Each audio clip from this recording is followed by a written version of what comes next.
route des Tamarins a été déclarée d'utilité publique en mai 2002. Les achats de terres indispensables à sa construction ont alors pu commencer.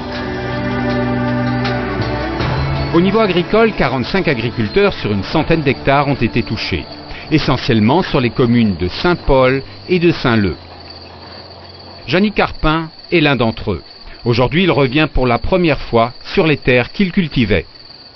Ben voilà, mon exploitation, c'était tout ça auparavant. Et comme vous voyez maintenant, il y a la route qui est passée par là. Et on voit réellement les travaux qui ont été effectués depuis.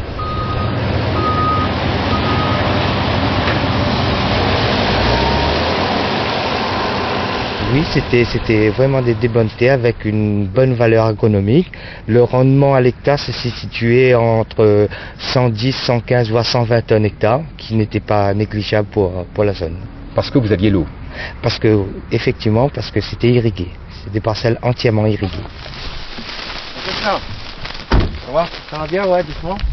Ça fait les travaux là-bas, là. Pour la région, il était impensable que des agriculteurs perdent même partiellement leur outil de travail. Elle a donc demandé à la SAFER d'élaborer une réponse foncière satisfaisante dans chacun des cas. Après l'année prochaine, si nous ne donnent pas les 2 hectares qui manquent, on n'a plus à faire de travaux. Voilà, fini pour eux. Ce sera fini, ouais. Ce sera l'histoire close. Ok, impeccable. Voilà l'emprise de la route des Tamarins. Tout le long, il y avait des exploitations qui étaient touchées. Et sur l'ensemble des agriculteurs, 5 ont été particulièrement touchés, ce qui a obligé la SAFER à leur rétrocéder une nouvelle exploitation.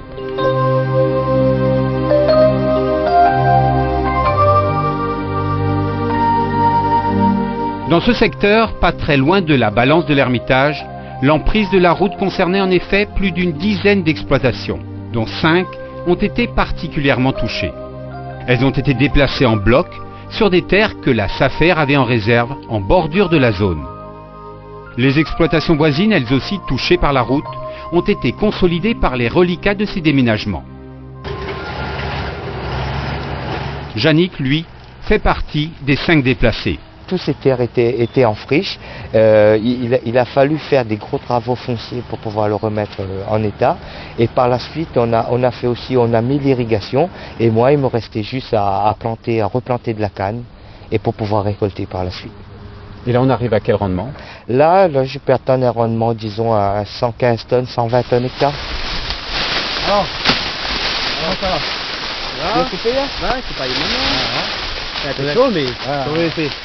Alors on leur a retrocédé des terres effectivement qui n'étaient pas en culture, donc la région nous a donné les moyens de remettre ces terres en culture, donc de faire les travaux d'amélioration foncière nécessaires et d'installer les réseaux d'irrigation.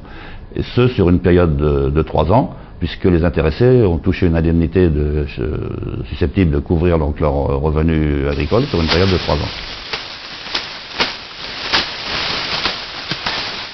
Grâce à ce dispositif, les agriculteurs ont pu vivre ce bouleversement en toute sérénité, sans perte de revenus. Dans le cas de Yannick, la transition a été idéale. Il a travaillé ses anciennes terres jusqu'au dernier moment, tout en préparant sa nouvelle exploitation.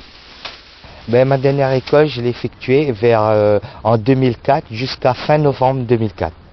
Voilà. Et par la suite, comme les terrains de ma nouvelle exploitation ici étaient déjà prêts pour pouvoir replanter, j'ai immédiatement replanté début 2005 pour pouvoir récolter vers fin 2005, octobre-novembre 2005, les nouvelles cannes. Ce qui fait que j'ai pas eu de rupture entre l'ancienne et la nouvelle exploitation. Il y a eu une continuité totale. Il y a eu une continuité totale dans ma production. Ouais, les travaux là-bas, de toute façon, si vous êtes satisfait, je pense que la route est taille, il ne faudra pas venir faire les tirages. Oui, mais bon, à la fin de l'année 2006, 85% des surfaces prises aux agriculteurs ont pu être compensées. La situation sur Saint-Paul étant même résolue à 95%. Et tous les agriculteurs ayant perdu des terres pour la construction de la route restent aujourd'hui prioritaires lors de toute rétrocession foncière faite par la SAFER.